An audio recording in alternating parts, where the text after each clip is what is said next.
Amba Shambhavi चन्द्रमौळिरबला Karna Uma Parvati Kali Haimavati Shiva Trinayani Katyayani Bhairavi Savitri नवयौवना शुभकरी साम्राज्यलक्ष्मी Prada चिद्रूपी परदेवता Bhagavati Shrirajarajeshwari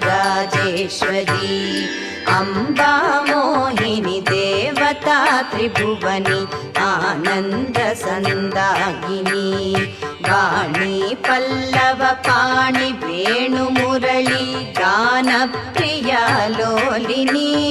Kalyani वुडुराजबिम्बवदना धूम्राक्षसंहारिणी चिद्रूपी परदेवता